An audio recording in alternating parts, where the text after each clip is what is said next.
Here we go, folks. Last chance. Gotta have it. Javi Baez will lead off. Baez has been on base 3 times tonight with a single and 2 walks. And Baez drives one deep left field toward the wall, and O'Neill jumps. He can't get it. It's a home run to tie the game. Javi Baez on the first pitch in the bottom of the ninth gets the Mets even.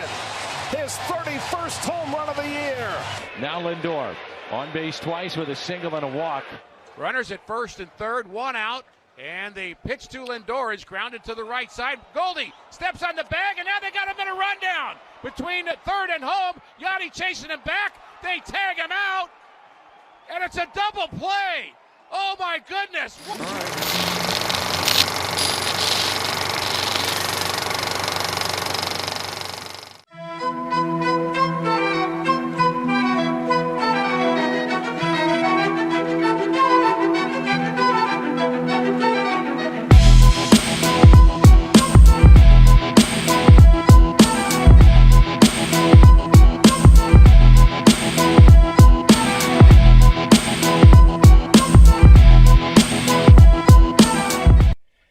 What's up, everybody? It is your host, Joseph Francis, here with another Fan2Fan, and happy to be here wearing my Jacob deGrom shirt because he is the best pitcher in baseball. But we're going to get into the Mets in a little bit. Of course, we had to start the show off with some really good things. Before we go any further, hit the like button and subscribe to the channel. Also, follow us at Fan2Fan Show on Instagram, Twitter, and Facebook. We had a bunch of cool posts that I thought were really fun, and we would love to get people's feedback in the chat of the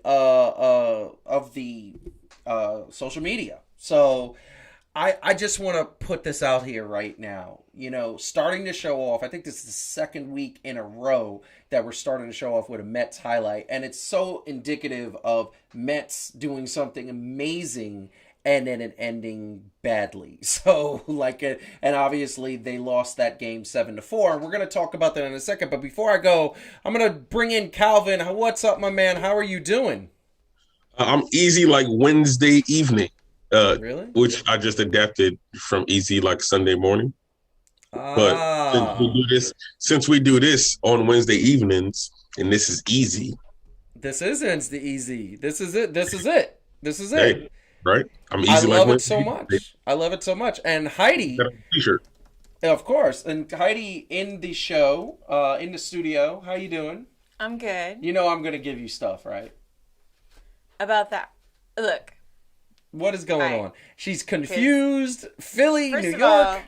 So this is This is a baseball hat, and this is a basketball T-shirt. Mm-hmm. And I want to point out that y'all spend a little bit less time buying yourself shoes and a little more time buying me hats. I might have a greater array of choices. Yeah, that's a good point. Okay? That's a good point. Like, you have like a pyramid of hats. We could like build a shelter out of your hats and then surround it with like a moat-like structure built by your shoes. But I got like 3 hats, and he's got to give me grief about it. Listen, you got 4. You have a beanie that you can wear, Nets beanie. That's fine. Which you would melt. You would melt in the studio. It's so hot. Because those lights are like, there's lights in the studio, and there's those lights, and there's like 8 different lights in the studio. Yeah. But the fact is, you would melt. I'm not hearing it. And they're also, everybody, all of our fans and listeners are okay with me doing this because they like me. Because I am not as full of the spicy sauce as you are, Francis. So people are tolerant. It's like, Heidi, she doesn't know. She's from Jersey. She's confused. And it's not wrong. But with you, it's like, this guy, we got to stick it to. Like, we don't have anything in New Jersey, so we're rudderless. We just have Springsteen. Like, that's all we have. So, and I want to say, you're right, because I am always the target of vitriol. It's just, I will say that everybody comes at me, and it's, and you bring it on yourself. Or the source. What did you say, Calvin? You bring it on yourself. That's right. Wow. By the way, Arlene says to leave me alone. So there. Point hey, taken. Heidi. Yes. Heidi. He's like one of those people that's on the dunk tank, taunting everybody, and then gets mad when he gets Dunked in the water. Yeah, then he can't believe it. It's like, I can't believe you actually tried Please to dunk me in the water. Just because I insulted am you for a like nice, an hour. gentle man. Okay. Yeah, Arlene, you're right. I do have Bon Jovi also. Yes, and here's the thing. And this is the thing I'm saying. Can be. You're just not usually always I am on a the show. gentle teddy bear until Mets fans start acting like Cowboy fans, which Lord. brings us to the soliloquy. And let's go into the monologue. What an because appropriate word. that is the segue. Mm-hmm. So once again, over the weekend, the Mets defeated the Yankees pretty soundly, and I'll give them credit. And to the Mets fans' credits, they were very enthusiastic. I give Mets fans credits. They are a lot more loyal than Yankee fans. I will say Yankee fans have that loyal following, but not as much. The Mets fans are way more loyal. They've had more to deal with, and they've been tested more. And I get it. I am a Mets fan. And I will tell you right now that it was fun to see the Mets play a team that is competing for the playoffs so well. But here's the problem. And it's the same problem that I gave the Brooklyn Nets the grief for last season. And it's the same grief that I'm going to give the Mets right now.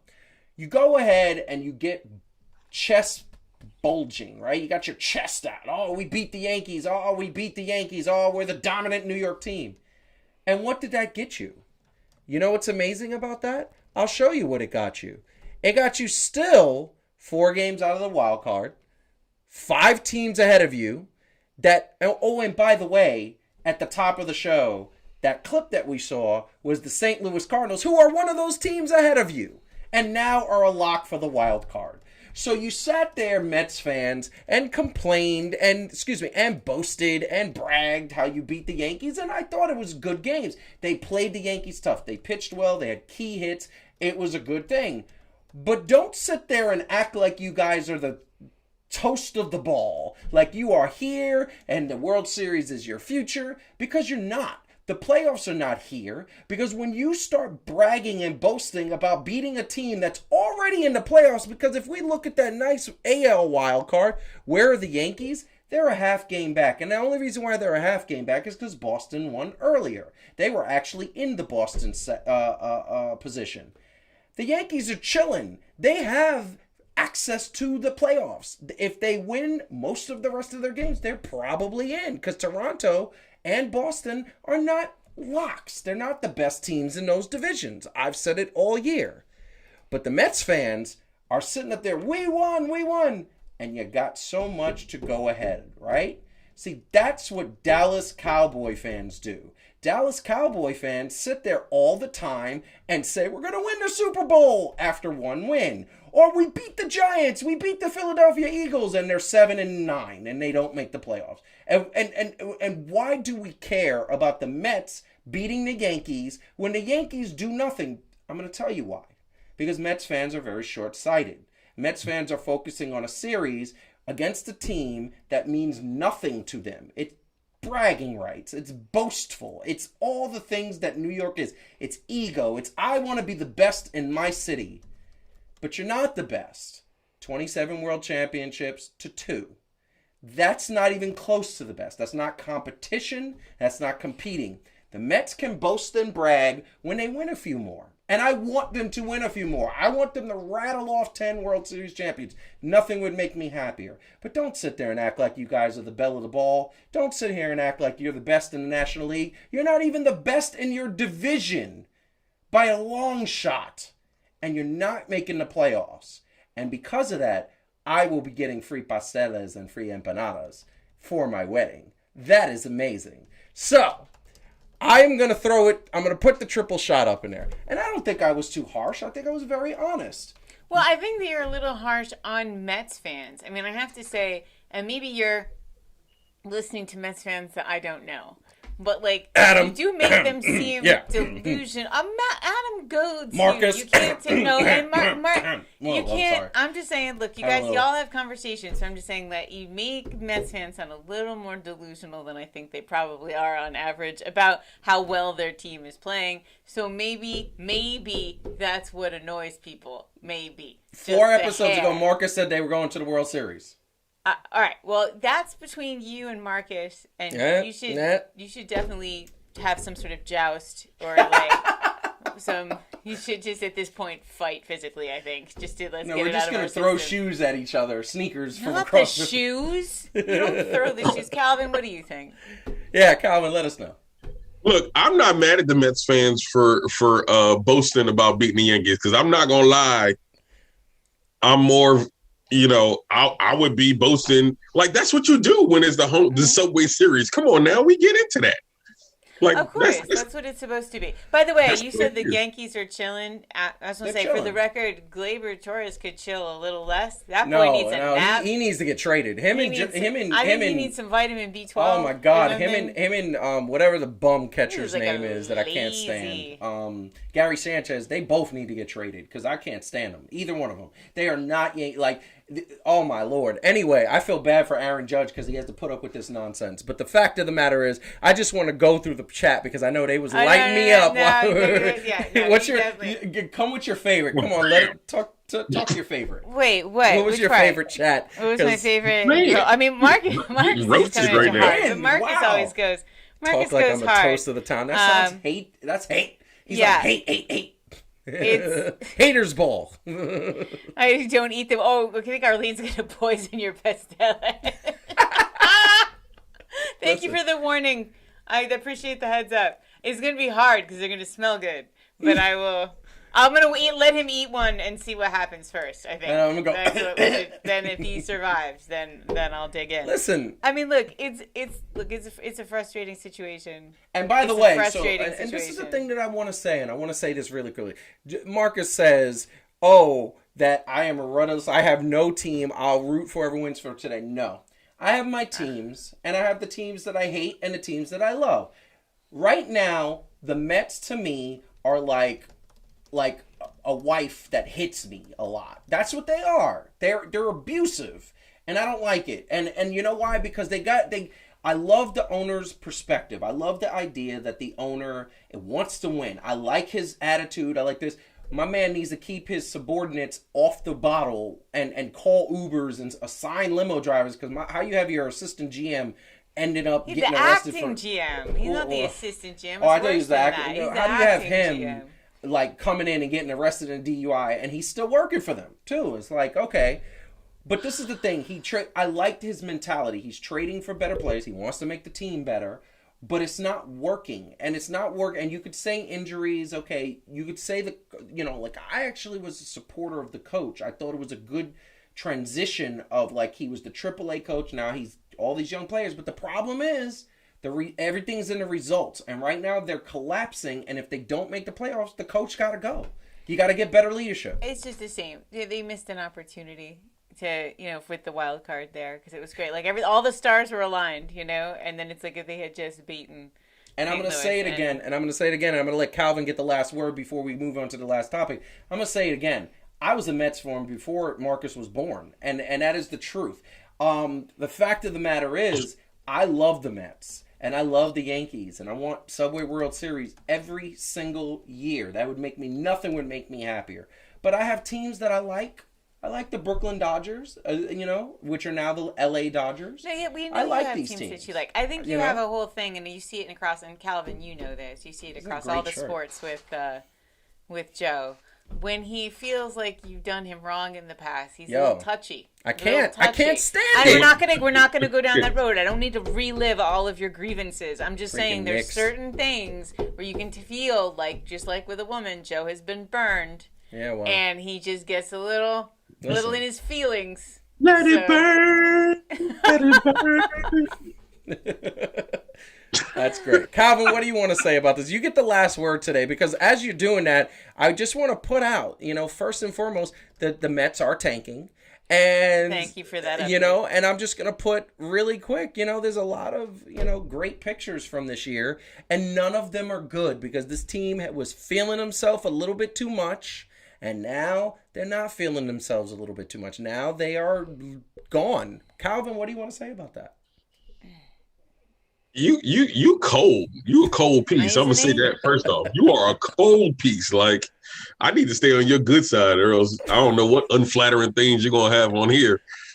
He gonna be talking about me like Skip Bayless was talking about Kawhi Leonard those couple of years before he couldn't say his name. But anyway, Yeah, I'm staying on your good side. No, you know what? If I'm being fair and impartial, the Yankees ain't tearing up the town either. Okay? No, they're not. No, they're not. So, but I can say this. Look, I started liking the Mets. I'm not going to sit here and act like I'm just supremely a Mets fan because I've been clowning a whole lot. Mm-hmm. I jumped on the Yankees bandwagon about 87. You know what I'm saying? About 87. Right after that World Series that the Mets had, because I kept on going to Yankees games and things like that. So historically, I'm gonna have to say I'm a Yankees fan. I still love you, Marcus. Still love you, Arlene. But I'm rolling with the Yankees. You know what I'm saying? I had to. It wasn't about the 22 that they had beforehand. It was about the 5 that they won in my lifetime that I got to cheer. You know what I'm saying? Yep. See, that man knows what he's talking about. This is what I'm going to tell you. First and foremost, I want to agree with you right now. The Yankees are not burning up the town. Tampa Bay is looking like they're going to win this chip. I think Tampa Bay, the Rays are going to win this chip. But the Yankees got their own problems. They got a bunch of young players that be feeling themselves a little bit too much. They get one hit and they're like, "Oh, we won the championship," and then they jog around the bases. Like, they need to get rid of Gary Sanchez and Gleyber Torres and get some really good prospects and some really good players in return, because those guys can play baseball. They just don't have the attitude that you need to win a championship. I don't believe that with those two players, the Yankees are going to go far. But this is the thing about the Mets, and I'm going to lay off, and I'm going to ask everybody a question, because we asked it last week, we asked it the week before. I'm going to ask, has anything changed?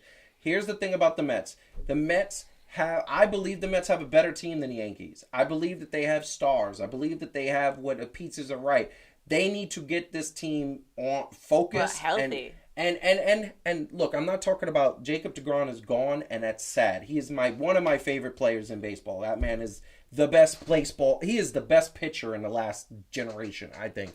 He's amazing. But they have a really good team. And this is the thing about really good championship teams, is when you have a championship team and a guy goes down, other players got to step up. So this is what I'm going to ask. Heidi, you think they can make up the distance? Yes, I mean, technically, yeah. To the playoffs. It's just like I said, that is a bummer. 4 games back. The other night with the Cardinals is a bummer, because that was an opportunity to. That was last night. Yeah, I know. Night. Yeah. As I said, the other night is last night. Yeah. But yeah. So is it still possible? Yes, of course it is. Right. Okay. So you think they're going to do it though? I didn't necessarily say that. I just said it was. The question you say was, can they do it? No. Are they going to do it? Yes or no? It was disheartening, that last game. But I'm gonna go. Yes. I still think that the talent is there if it can just. Calvin, what do you think? Yes or no? They're gonna do it. I'm gonna go with, like I do with a lot of my analysis, that it has to be. It's historically, I'm gonna go no, because the Mets' general problem is a lack of consistency, right? Yes. But to be fair, if I'm being given honest assessment, the Yankees' problem is always a lack of chemistry, because they try to buy up every superstar that there is, or everybody that's hot, and they don't get that continuity that way. They need to just combine the damn teams. You know what I'm saying? And then maybe we get one decent ass team here in New York baseball sports. I just want to say, and Calvin, I need you to do me a favor really quick. Can you please ask me, do I think they're going to do it? Oh, Joseph, do you believe that the Mets are going to do it? Hell no! Absolutely not. They are done. Stick a fork in them. They're going to lose so many games. They're not going to win. This Mets team is going to get their coach fired, and Baez is gone. End of discussion. We're moving on to the next topic. I really feel like I have to go to some sort of safe house just for my own safety at this point, because I live here too. The lines are lighting up. I can tell you when it's safe. Our phone lines are lighting up. By the way, I'm glad I'm in virtual land right now. So I just want to tell all the Fan2Fan faithful. Next year, the goal is to get a call-in system. We have to find out a way to do it, because it isn't cheap. I'm manning those phones. I'm manning those phones. I know. Oh yeah, I definitely want to be on the phones. I will say also, especially for a lot of you guys that tune in every week, we are always happy to record. you guys arguing with Joe and then air it during the show. Like, we can just have that conversation, but just have it at a time that's convenient for you. Yes. And then, like we've done with a bunch of guests on the show, right, that couldn't be here live for whatever reason, and we just recorded them. So, hey, you know, if you got a phone, then we can do it. So, yeah, definitely we would love to have more voices on the show. Oh, it sounds like it's going down at the wrestling event. I see it in the chat. This is fantastic. I love it. Okay, that's nice. That's fantastic. Game on. That's game on. And we are actually I'm going to facilitate that. We might have to get Marcus in the studio. That might not be so bad. I want to get him in here when you're in studio, Calvin. What do you think about that October 6th date? Maybe we could get him in here. Maybe if he's available. Let's see if we can do that. Let's see if we can facilitate that. But that being said, we're going to move on to the next topic. Before we go on, hit the like button, subscribe to the channel. If you haven't, we are now above 1,900 subscribers, growing every week. It's kind of crazy. It's like we're growing and growing. We have so many cool things that are happening. And like I said, there's going to be some new updates to the show after the holiday season. There's going to be some new shows. There's going to be so many things. This channel is going to start to do bigger and better things. That being said, the next topic of the show, we haven't spoken about this in a long time, but the next topic of the show, we're going to go tennis, and we're going to keep it very general because I don't think any of us have really followed tennis to the depth that tennis faithful have done. But I got to bring something up. I love tennis, and segueing from the Mets, who are in Citi Field, to the U.S. Open, which is right next door, we saw something that hasn't been seen since Serena Williams won her first U.S. Open, which is two 18-year-olds battling it out for the finals, and these 18-year-olds were there. And what's crazy, and we're gonna kind of go into what it is, but one of the things I love about this is that they were both passionate. They both had crisp games. There weren't too many errors. But look at these two young women, these two girls. They're teenage girls. That's what they are. They're older teenage girls. Very skilled at tennis, knowing what they're doing. But the next picture is very, very telling. The ball kids look as young as them. Like, it's just kind of crazy. I don't think there's anything wrong with it. I think it was super exciting. I saw clips of it and I saw highlights, and you see what is happening is a youth movement in tennis. We're not, Serena's already, she's had a baby, she came back, she played well for a bit. Now she's starting to have injuries. She's starting to have sort of the decline that you would expect. And all the other normal tennis players are gone for the most part. So now you have this young, Osaka is only, I believe she's 21 or 22. She's young. She's young. And she's now dropped to number 5 on the list, I believe, in the tennis rankings. Yeah. The thing is, it's funny, Emma Raducanu, who won, she was, I think, ranked like 300. Now she's like ranked 150. I mean, yeah, like, she was not. I'm forgetting the first name. It's Fernandez, I think, is the other girl. Layla Fernandez. Yeah. She's the Canadian. Yeah, I mean, like, it's exciting, and then you have, and I feel bad about this because apparently Emma, the one she beat. Now she's 150. She's 23. Well, then she went from 150 to 23. Yes. She bounced very quickly. She was certainly not expected to win. I think that, and then the other thing, I mean, hearts are breaking in Queens back to back because poor Djokovic, he lost his chance to beat the Grand Slam record of his nemesis, Nadal and Federer, and so and Medvedev is young too. The guy who unexpectedly beat him, he's 25. They live next door to each other, by the way, in Monaco. This is a fun fact. And they play tennis together all the time, and it's like that's awkward. That's a little awkward because I'm sure that they're going to meet each other. I'm sure that there's going to be a situation where they see each other all the time. They live next door to each other. And I want you to please, and we're going to ask this question. This is what the discussion's about, and then we're going to get Calvin in to kind of comment on the young women it's the revolution of tennis. Here's the thing. I'm going to show you this picture. Can you please pronounce his name? Medvedev. And Djokovic? No, but his name is Daniil. Daniil. I literally looked at and said, what is going on? I can't pronounce those names, but this is my point. So the women have these bright, young, really exciting kids. Osaka is everybody loves Osaka. Everybody, if you don't love Osaka, something's wrong with you. She's a great tennis player too. And in these two girls, Fernandez was taking videos on her social media and all over New York. At one point, she was singing Billy Joel at the Citi Field, which was great at the Mets game, which is like, okay, you're having fun, you're enjoying it. But this is the problem. You look at these guys, these men in this. I mean, what? The men are so boring. Do we not have so a household men? So first of all, that Djokovic is not boring. No. He is one of the greatest Hold on. Not Djokovic. And I'm not talking about Djokovic, Nadal, or Federer. They're the household name. Who else is a household name in men's tennis? Well, nobody, right? Nobody. Okay, so Calvin, men's tennis I have is boring. several things to say about that. No, settle down. You just find the names unpronounceable. Calvin, do you have something to say before I say something? Because I have something to say. And yes, Marcus, this is a bathroom break time because I know you don't like tennis, but we are coming back to football and basketball when we come back. But anyway, go ahead, Calvin. Well, but that's kind of the thing, right? Like, you gotta be pretty spectacular in America in these United States in this time with the way sports is going, right? Mm-hmm. And individual sports is not going to be like that because they're not rock stars, right? Like, these people are great athletes.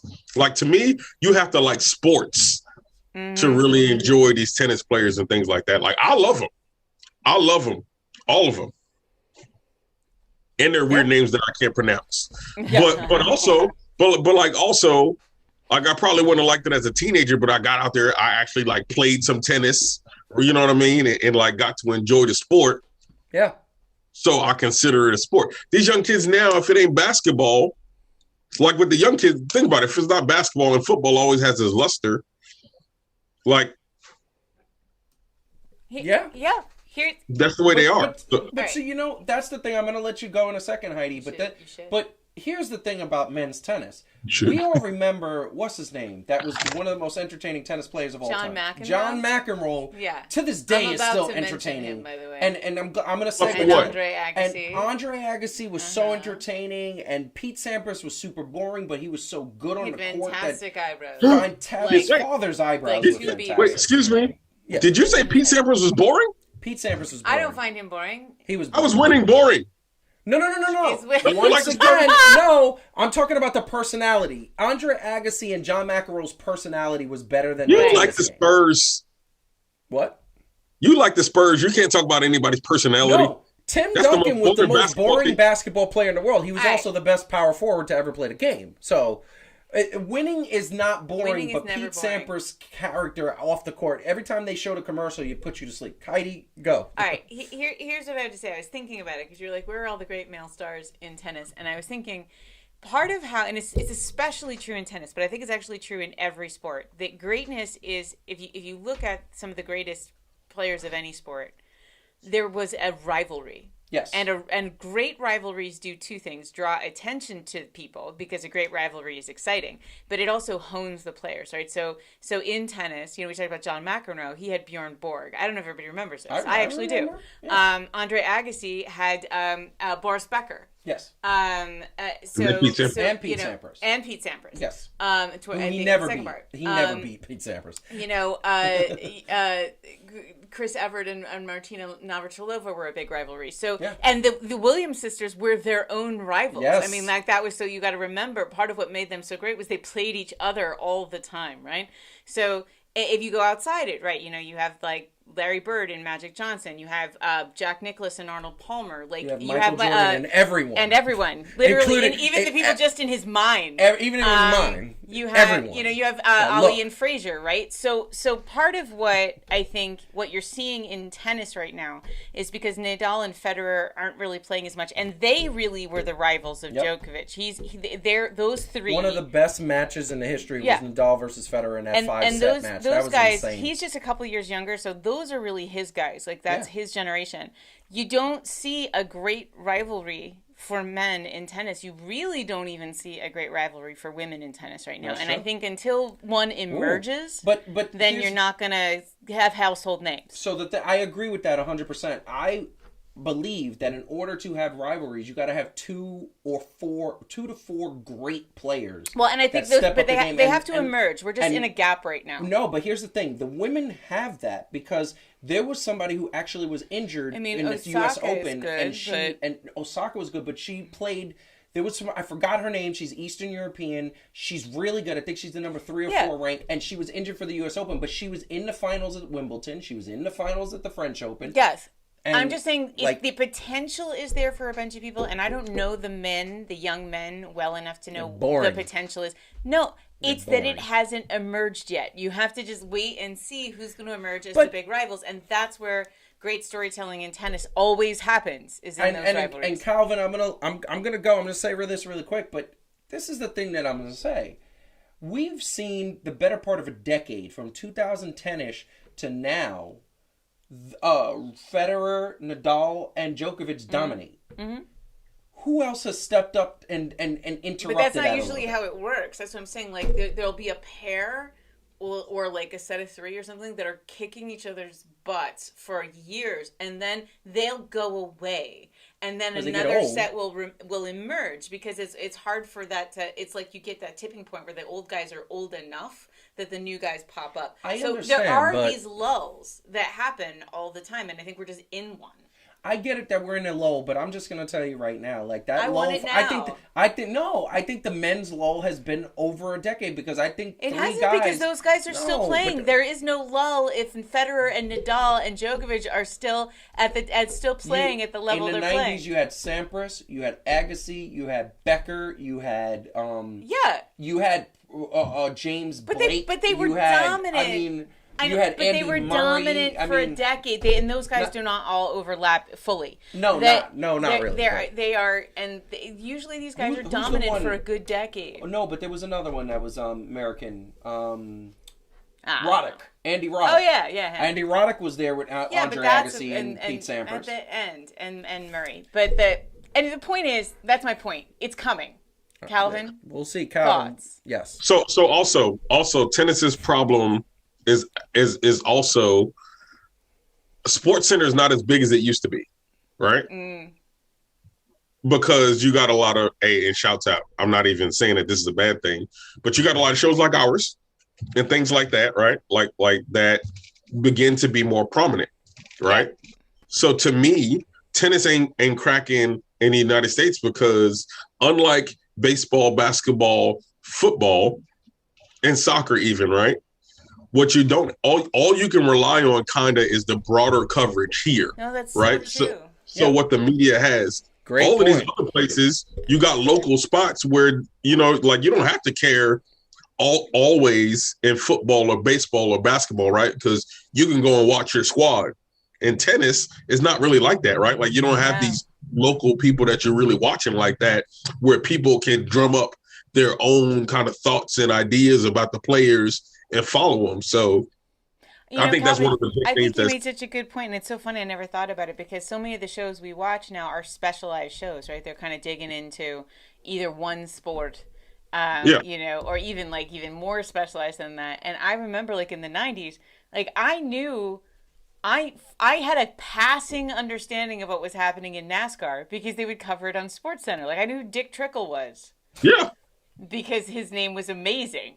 I'm so mature that I laugh. I know, it's hilarious. It's like, by the way, I went to one fun fact. I went to one NASCAR race with my ex-boyfriend who's the Mets fan. Went to one NASCAR race, but in the early 90s. Yeah. And Dick Trickle was by far not the best driver. Like he usually would come in around somewhere between 35 and 55. Yeah, it was horrible. But he had the biggest merchandise truck of anyone. Yes, because that's how he made his money. Because a Dick Trickle t-shirt is just fucking hilarious, right? So anyway, I used to have passing knowledge about a lot of things, and then when something was interesting in a thing, it would kind of pull you in, right? Yes. There's a really good rivalry going on, or and now, we don't really watch a lot of sports shows that cover everything anymore. No, we don't.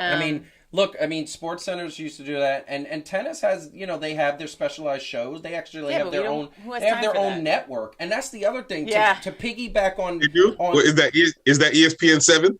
No, ESPN 19. No, Tennis Network is its own channel, not related to ESPN. They have their own channel. And NFL Network has their own channel. NBA has their own channel. MLB has their own channel. Like, ESPN is not the go-to of sports anymore. Like, it's still the biggest because they cover so much, but it's not the go-to. And then Fox Sports is now covering so much more than it did. So, but this is help. The point that I'm saying, and we're going to move on to the next topic, look, this is the fact.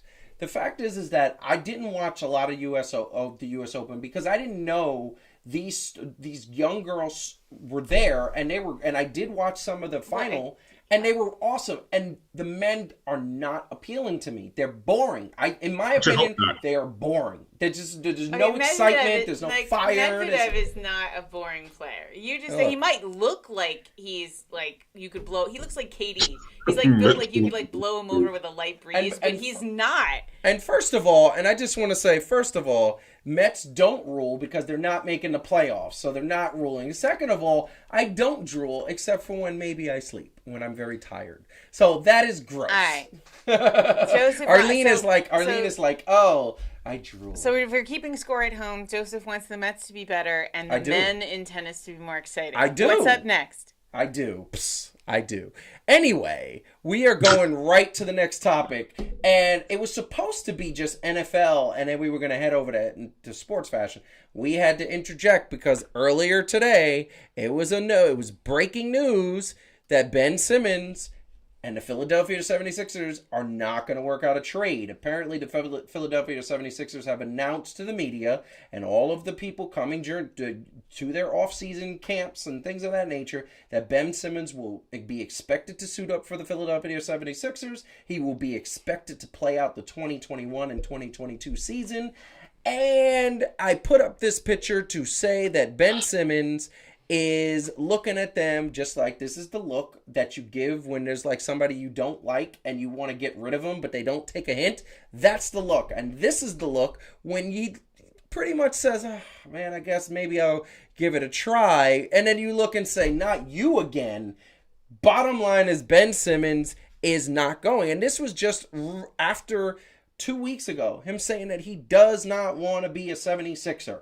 He doesn't want to be a 76er. Now, for those who don't know, and for those who might be curious, the reason why it's been so hard to move this guy, he's one of the best basketball players in the NBA. Not top 10. No, not top 10, but he's a playmaker. He's a very good passer. He's a very good driver. He can shoot a free throw. He actually can shoot a three-pointer, just is scared to do it in games.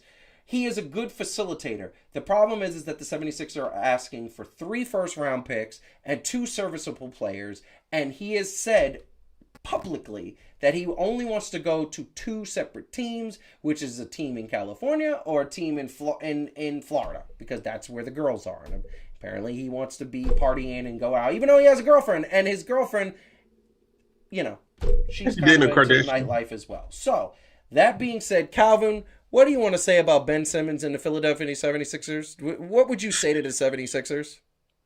I should have stuck with what I said before basketball started this season. And you remember what that was, don't you, Heidi? Don't you, Joseph? I said there were 2 things I didn't want to talk about. The damn Philadelphia 76ers and James Harden. Okay? And I knew there was a reason that I didn't want to talk about the 76ers because ever since this whole process thing started, they haven't fully been a dumpster fire, but my God, Ben Simmons is a dumpster fire right now. Okay. He is definitely who a person like me points towards when we are not a fan of player empowerment like that, because he's always had this sense of immaturity to me, even when he was doing better. Right. And to me, he was never that phenomenal. He was 6'10". He could do some things. I mean, he was a 6'10" point guard that can move and do other things. So, yeah, you're 8 inches taller than everybody else. You're going to be better in defensively and all that other stuff. But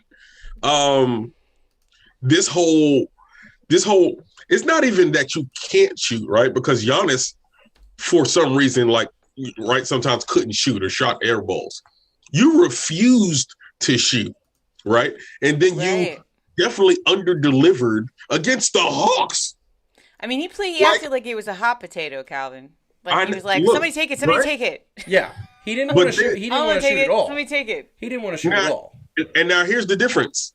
So now, like I said, I've apologized already on air to James Harden because I do believe that he transformed himself into something better. And here's the big difference. Ben Simmons saw what happened with James Harden, and like a little kid, like seeing what his older brother did, he's like, "Ooh, I want that too." But they're like, "No, son, you can't do that because you don't have the skills to be able to do what your older brother did." He's like, "No, but I still want to do it." And it's like, "No, dude, you can't." Right? When you show people that you can't even perform in the second round of the playoffs against a team that everybody thought you probably should have swept. Yeah. Right? Yeah. But they was kind of locking you down and all this other stuff. Like, and Daryl Morey, be real, dude. Be real, my dude. You want all of that for that dude? Here's what I think. I wore this shirt. I don't know if people can see because they can see. So but I will put my on Philadelphia your shirt yes. in solidarity with Doc and the rest of the team, not with that ass. I am seriously so annoyed. I was annoyed again, and we talked about this before, that it to me, it's like player empowerment is a great thing. But when players act like, I can't believe you're holding me accountable for my own performance, right? That ticks me off. I can't believe you don't see my greatness. I don't see your greatness because it wasn't there. Yes. Right? So you, like every other job in the world, you get judged by what you do, not what you could potentially do. Yep. Or what you've done in the past. Right? Correct. So what ticks me off about Ben Simmons is, first of all, that he just cannot believe, that he just is, and apparently neither can his agent, that everyone can't see the greatness of Ben Simmons. Yep. I think that I understand Philly's position around what it is they're asking for, because he represents a big investment for them. Yep. And they don't want to just have future picks, right? They want to and by the way, he's tanking every offer they can even attempt to put on the table because it's not exactly where he wants to go. And nobody's going to make an offer with them and have Ben Simmons walk, right? So I also, in this whole BS, blame whatever his sports agency is. Like, this was clearly, they tried to strong arm Philly into trading him. Yeah, and and they decided they made it super public and super messy, so they thought we will create leverage to get what we want here. Except they're holding firm and going, no, we're not giving away a player of his at least potential caliber for nothing, just because Ben Simmons is having a goddamn tantrum. And watch that boy. Everyone's like, oh, well, they're going to have to fine him if he doesn't show up. Do you want to get a reputation in the NBA for being that guy? Go ahead, Ben Simmons. Go ahead and don't show up for stuff. Go ahead and phone it in and see what your next job is. Because it isn't going to be, because you're going to be the next Dennis Schroeder. Oh, I'm making $6,000 and it also comes with free waffles and I'm very happy with my decision. Like, no. That's fantastic. It's like, go ahead. That's fantastic. Go ahead and act up and see what happens. See if anybody wants you. They didn't want you now, fool. You think they're going to want you if you act up this year? I'm going to stop you right there because I agree with mostly everything you're saying. But except the waffles? No, I guess there were no waffles in the Schroeder deal. That was that's the best part. That is the best part. This is what I'm going to tell you right potatoes. now. Sorry. That accent gets me every time. The thing that I'm going to say about Ben Simmons is that it's not that nobody wants him. It's that the Philadelphia 76ers basically want a team to give up their future for him.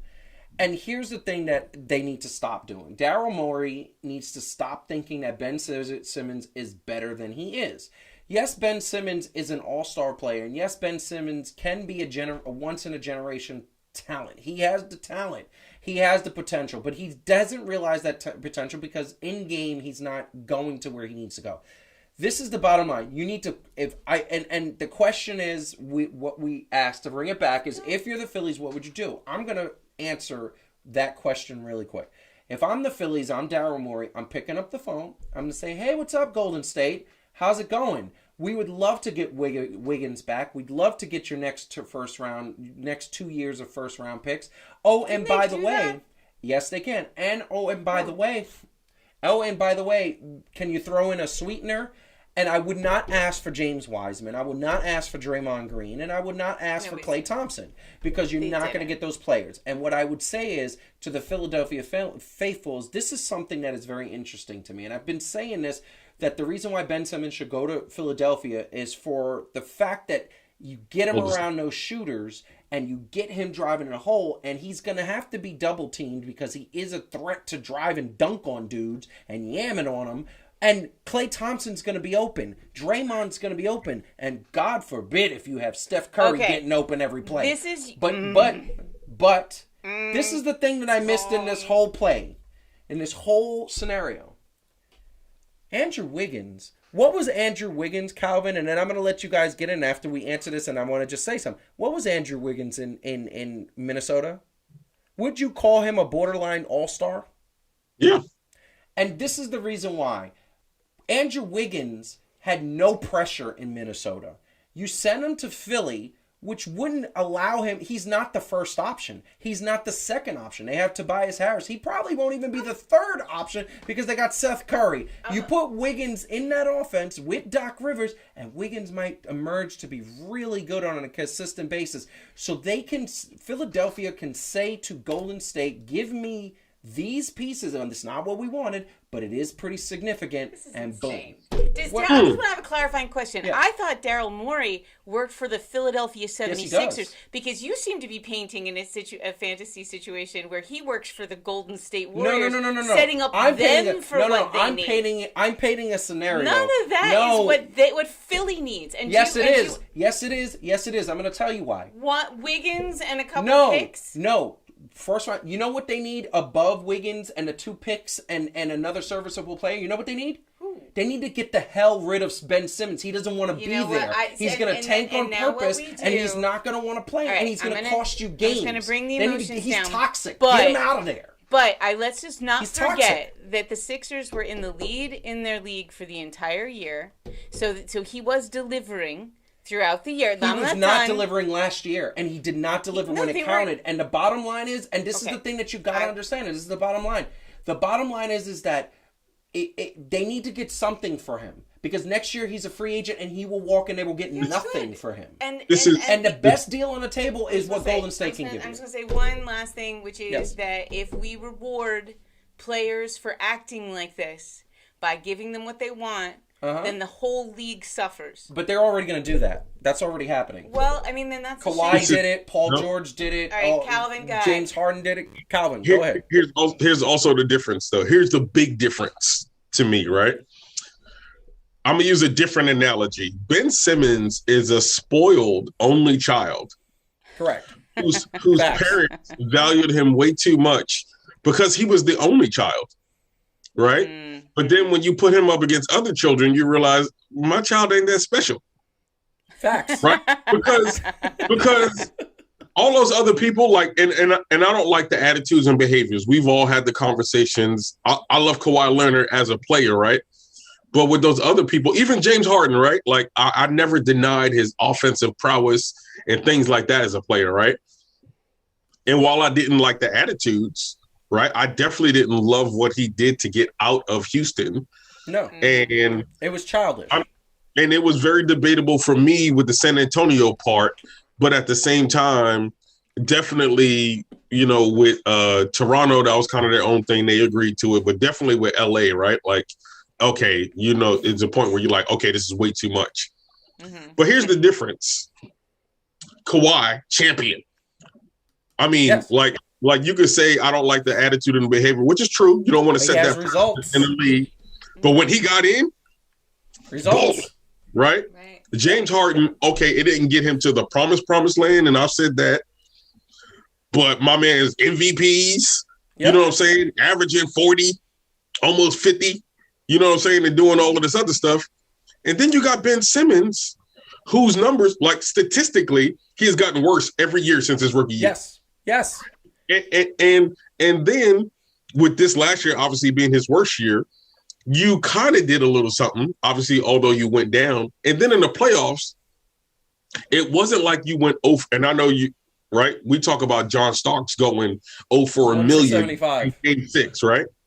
But guess what? At least he was trying. No, I give it to him. Yeah, no. No, right? But I'm saying, right? I mean, we'll talk about that. 100%, Calvin. He stopped trying. No, 100%. Like, it was like 100% hey, accurate.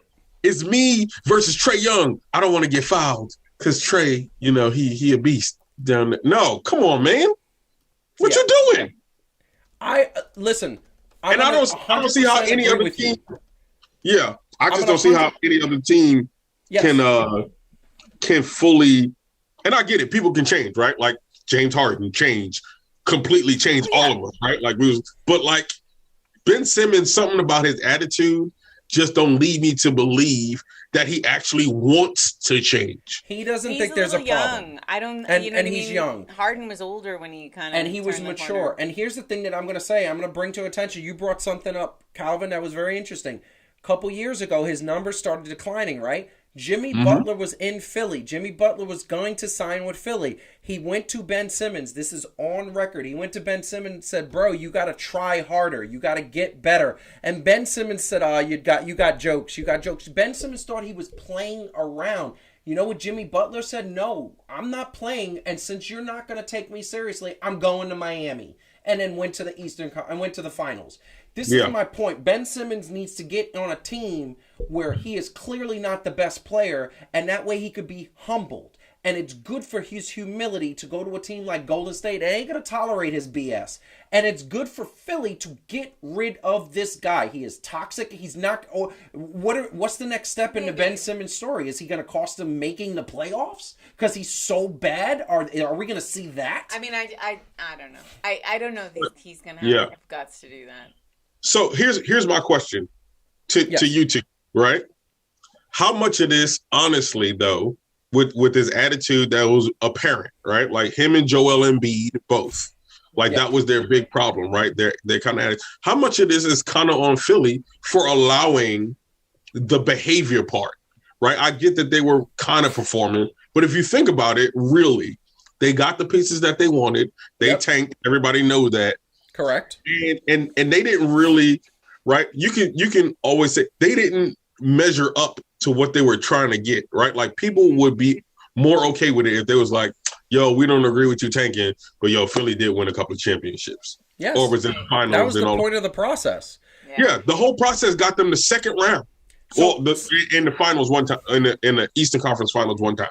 So here's the thing that I'm going to answer. In my opinion, I don't think it's on the Philly leadership because what they've been saying is, Ben, you got to get better. You can't go through the playoffs not shooting threes. You're an elite defender. You're a very good facilitator, and you actually drive to the hole like you look like LeBron James at moments. Not all the time, but we need you to be better. They said that to Joel Embiid. He stepped up, and now he looks like Shaq when he's playing dudes. He's just bullying them. They said that to Tobias Harris. He took it, and now he was better for the first half of the season. Ben Simmons has this ego that he doesn't believe that he has to get better, and that is not on ownership or management or coaching. That is on him. Yeah. And this is why I'm saying you need to send him to send him to San Antonio, send him to Golden State, send him to a team that's not going to tolerate that nonsense, and they're going to say, no, you're not going to do it. And guess what? I would think you're saying a thing. We got to go to the next topic, but that was a great discussion. And last words, Heidi, really quick, and last words, Calvin, really quick. You go straight to hell, Ben Simmons. I'm so mad. That's my last word. Fair enough. Calvin, what are you going to last words? I'd agree with Marcus. Send him to China. Basically. Well, that's the thing. I hate to see Marcus go because now we are talking week 1 NFL, and there's going to be some interesting things. And I want to just say before we go any further, hit the like button, subscribe to the channel if you haven't already, and tell a friend about Fan2Fan. There's so many cool things that are coming out. Also, got to just let everybody know, for those wrestling fans out there, we have a brand new episode of Heat and Receipts, basically talking about the return of CM Punk. As a matter of fact, no, talking about the return of CM Punk. Had some interesting conversations there. So, NFL Week Season 1, opening weekend. That's what we are talking about now. It was amazing because we had so many great games. There were so many good things. I want to say that one of the things that made me feel like amazing, like this is what's happening, this is what's going on, is that football is back again. And Calvin, I just want to ask you really quick, and I'm going to throw it to you and then bring it to Heidi. Heidi, or Calvin. Yeah. What did you think was the most interesting thing about this opening weekend of football? Like, was there anything that made you pop out?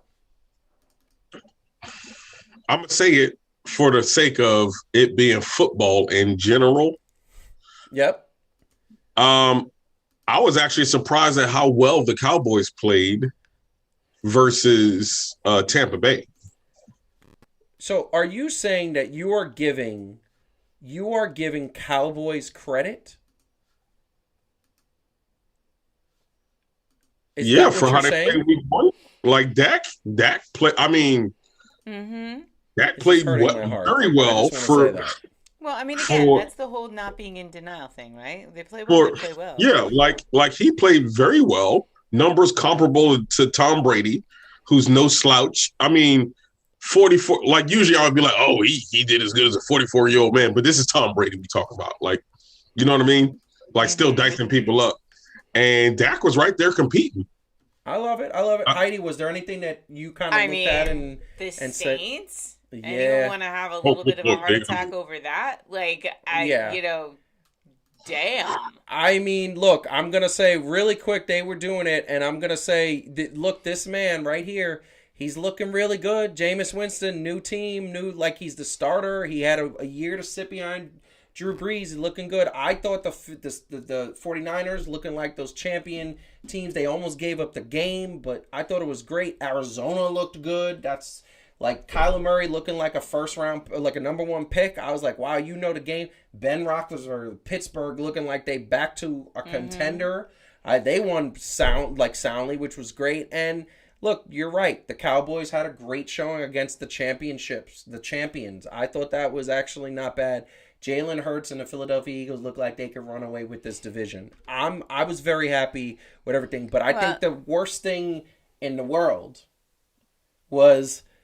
Pick one. Aaron Rodgers? Aaron Rodgers. Okay. Oh, my Lord. My man, he looked bad. That team looked bad. They look horrible.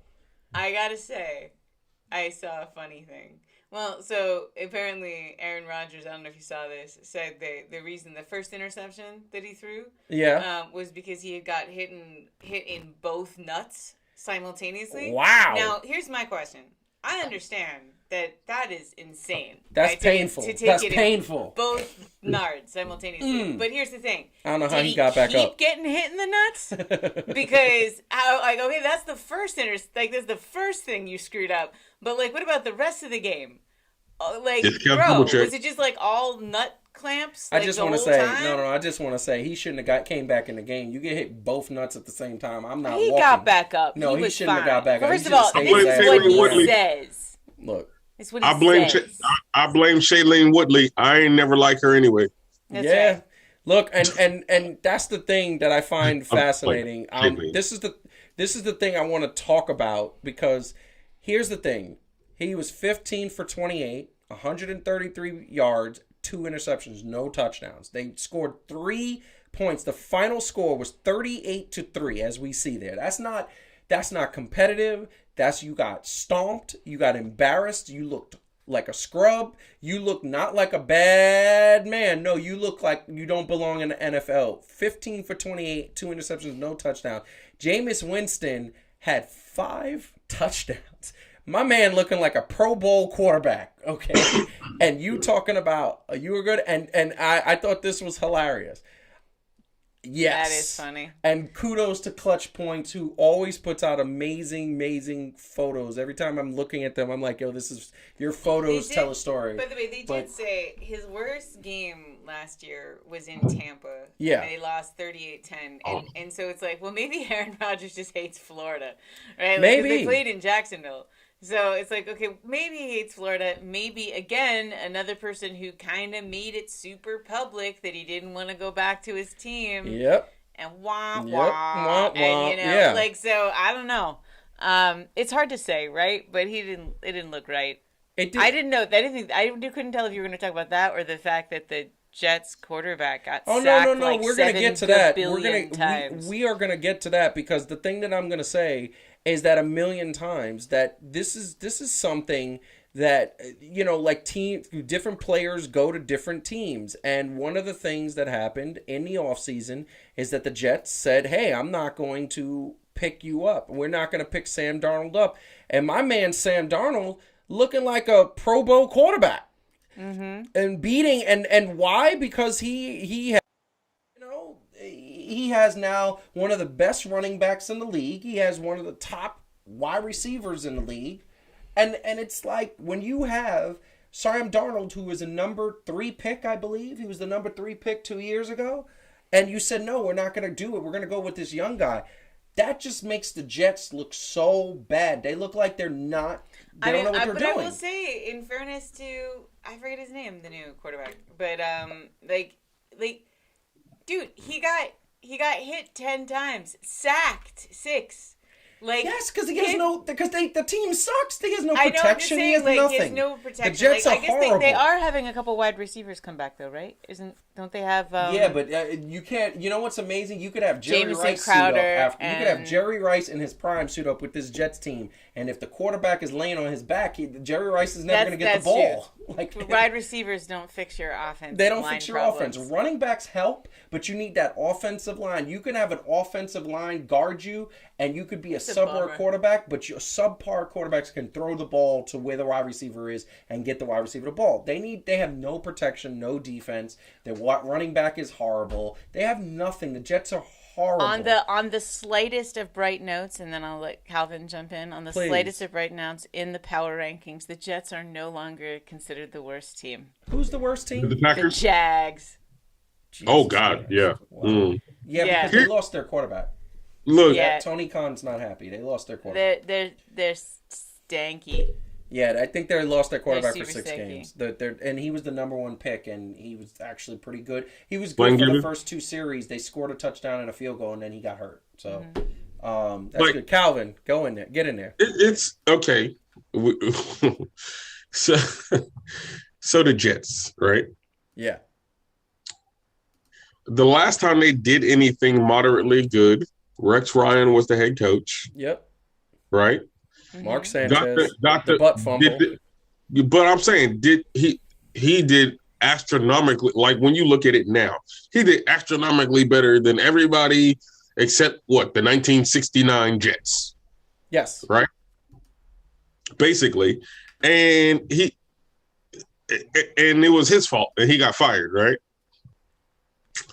And it's like they don't have, from coaching to, right? Because it's not just the line. It's like getting a quarterback for the Jets really don't mean anything because they don't have anything behind him to make him somewhat successful. The best quarterback they had of recent was Chad Pennington.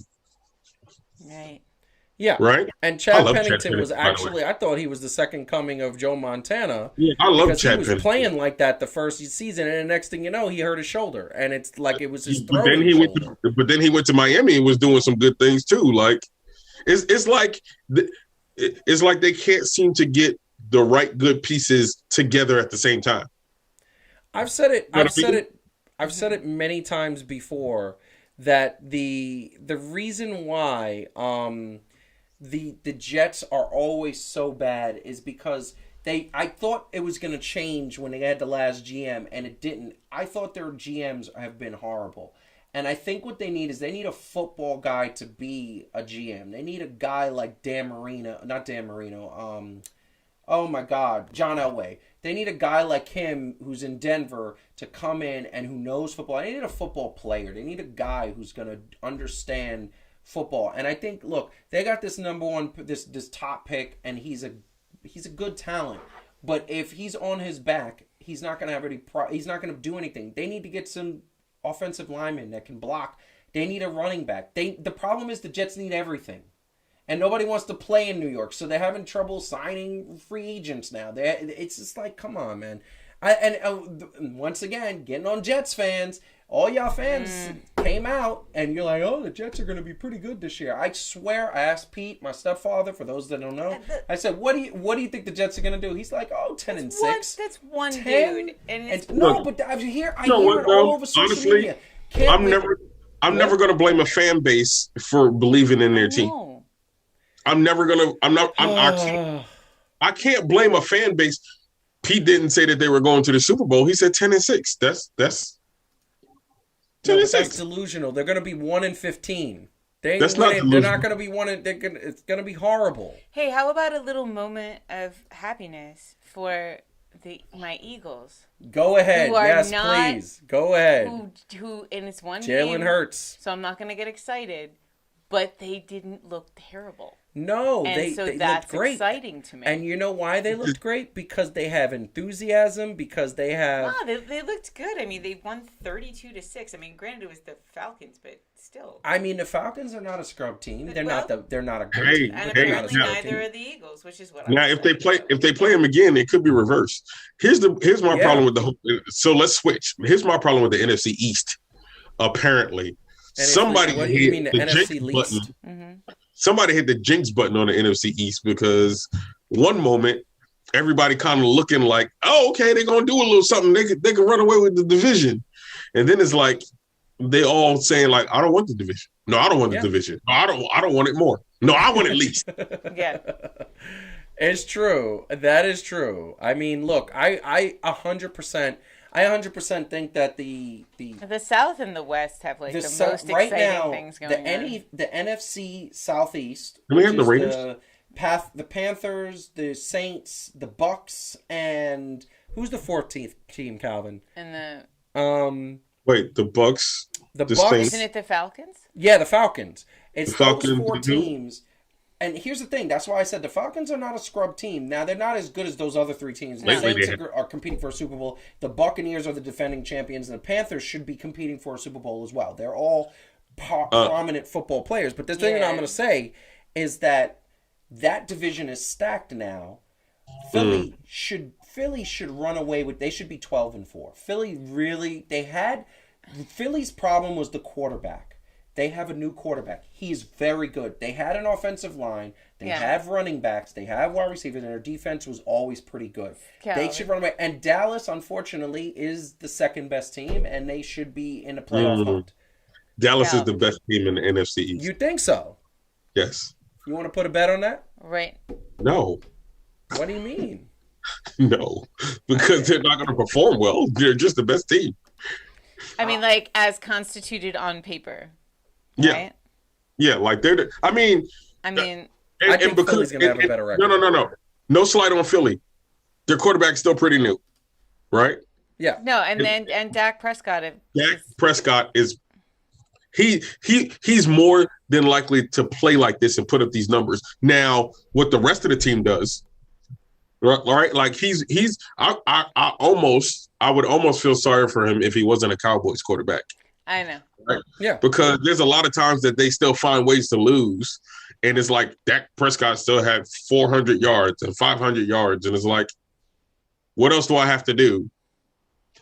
You know what I mean? To get us to win when I got 500 yards. I want to say this, and then we're going to get to that very last topic, which is sports fashion, which I'm digging because it's something new that it's sneakers, but it's a different type of sneaker. But I just want to say that I think that Jalen Hurts has the skill. He reminds me of a young Michael Vick, and young Michael Vick was amazing. Dak Prescott is amazing too. The problem I have with Dallas is exactly what we saw. Dallas's offense should be serious. I think they're one of the best offenses in NFL. The problem is their defense is horrible. They can't stop the throw. They can't stop the run. And they're going to be in the bottom 5 of the NFL in terms of defense. And defense is what gets you wins. Don't get me wrong. I think they could end up with like a 9-7 record or a 10-6 record. They could end up around there because their offense is that good. But Philly, I think, should go 12-4. I think there's no... Philly is just awesome. Let's put a caveat to one thing before we move on to sports fashion. Yeah. You don't think that the Falcons are shaking in their boots because they got to see Tom Brady more than one time this season? Yes. Correct.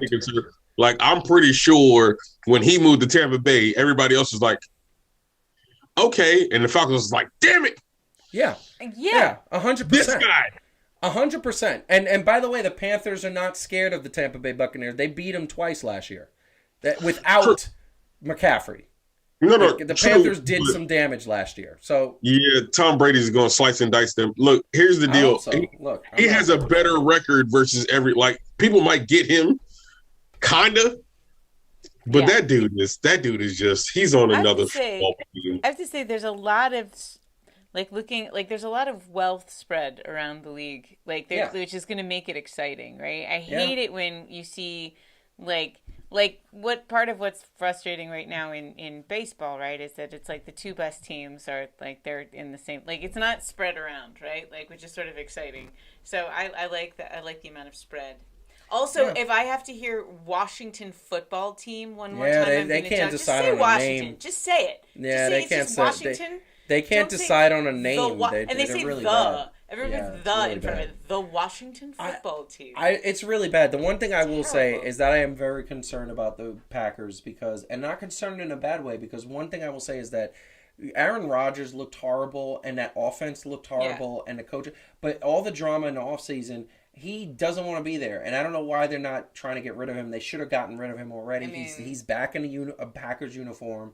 And look, if they end up going, I feel like the Packers have a chance to go 5-11 or 6-10. I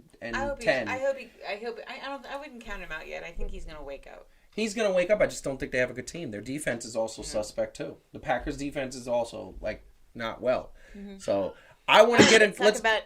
We got to get into the next one. One last thing, last segment of the night. Hit the like button, subscribe to the channel. Thanks for staying up a little bit later. We are almost done. We're gonna wrap up this episode. Want to just give it an announcement that on October 6th, this 2 days before our wedding, which is interesting. On October 6th, Calvin will be live in the studio, which is going to be pretty amazing. Because he's I would just like to throw out that should be the 5th. No, it should be the 6th. Do it on. Oh yeah, it's the 6th. My bad. Yeah. My birthday's Yes. on this. And Sorry. he's going to be live in the studio. I'm going to see if Marcus is interested in going in. What do you think about Marcus coming in? Yeah, that's great.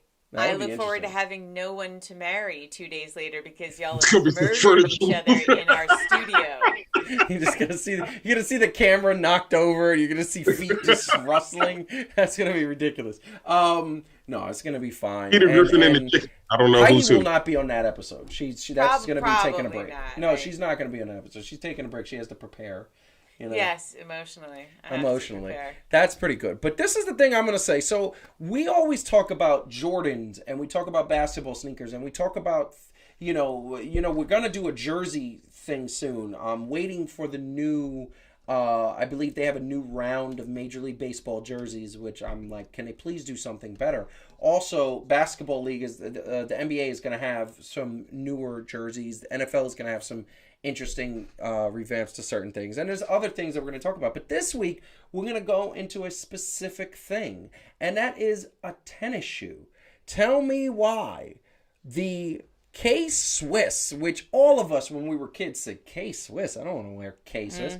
K-Swiss brought out the Ultra Shot 3, and this is the Ultra Shot 3. And I was looking at it, and it comes in different colors, which are going to pop up in a second. It's got the traditional, like a white tennis shoe.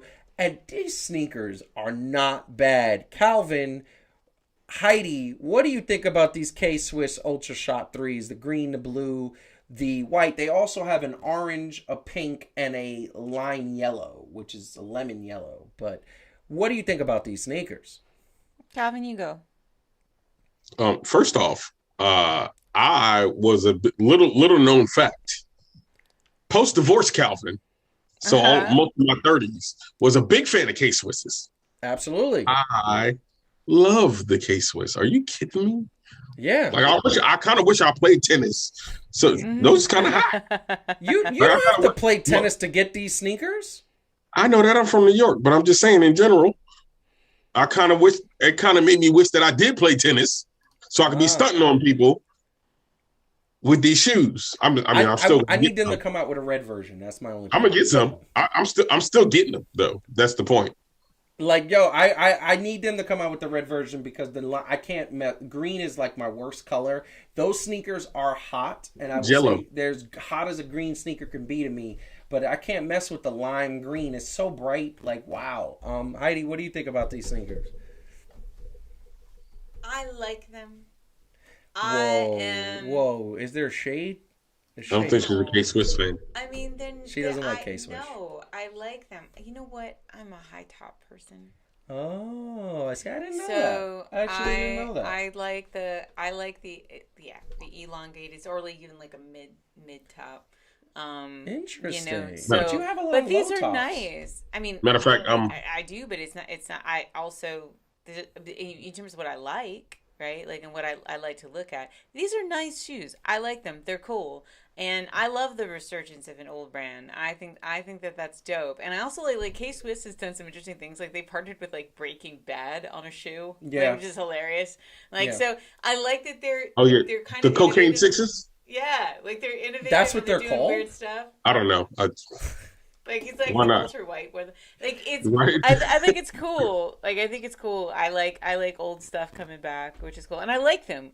I'm just saying, like I think the reason I'm not having like a oh my god this is so hot is that like I really am I'm a high tops fan, and again that's just sort of historically. I look. I agree that I like high tops, and if they had an high top version, I'd even consider getting a green. But I think I like. Look, if they come out with a black and red for this winter, you know, I think baby, you really can buy shoes in colors other than black and red. I don't know about that. I love black and all red. right. I love black and red. You know it's how amazing. many black and red shoes we have? I know. I have other colors. Yes, white, black, and red. Black, red, and white. I have gray. In various red, black, red. I'm sorry, gray and red. No, I have and a pair gray of sneakers and that's white, gray and gray and black white. and red and white. Is anybody just getting the whole? Joseph is the typical. image?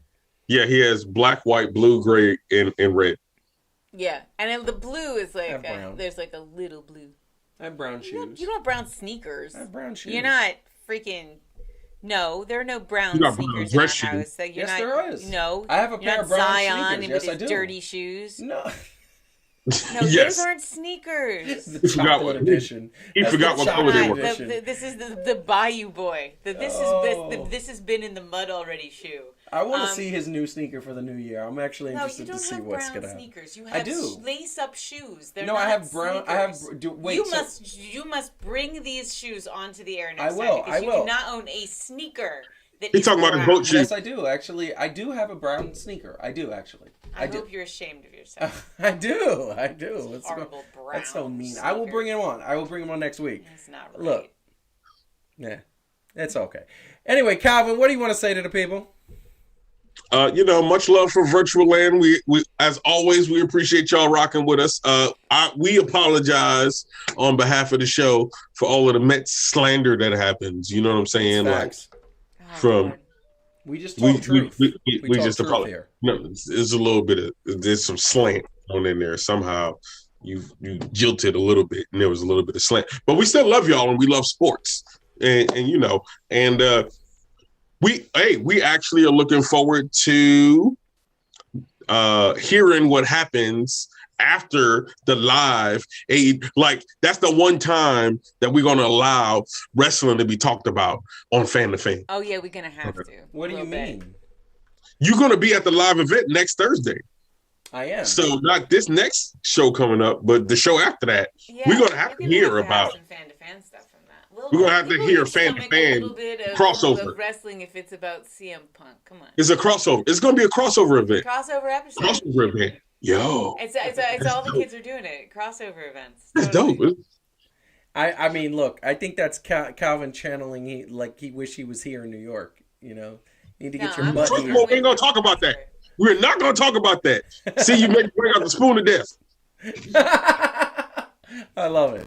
Heidi, what do you want to say to the people? I just want to echo Calvin that the views expressed by some people on this program are not the views of the entire program. No, we love. He's here to bring the fire. He plays a very important role, and we love you for it. And you make people excited and angry, and they need to walk it off. And that's good television. Yes. That's good. That's good entertainment. So we thank you for being the provocateur that you are. Do you know what Met stands for? No, Oh, no. come on. I just complimented you, and you're gonna just poo all over it now. I take back my compliment. You're just my entire team sucks.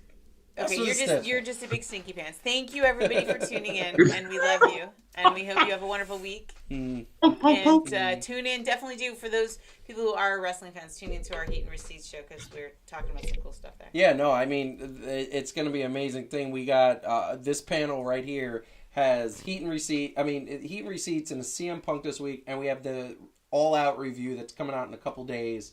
So that's going to be pretty dope. And then we got to talk about so many other things. There were so many big things that are happening in wrestling. But we are going to be back next week on Fan2Fan. I'm going to figure out how we're going to do that because we will actually be at the AEW show next week. But we're going to have some sort of version of Fan2Fan, whether it's a taped earlier episode or what. But that being said, it has been really fun tonight. Tonight we had a great time talking about some great topics. Definitely we got to get into some more NFL news next week, see what's surprising about week 2. There's also, I'm sure there's going to be MLB playoff races that are going to be heating up. Are the Mets still in it? Are the Yankees falling back or getting dominant? I don't know. We are going to talk about that and so much more on sports. In the meantime, keep watching sports. Keep enjoying yourself. Be safe out there. And if you get to a sporting event, don't forget your vaccination card. Woo! Talking to you later. Peace.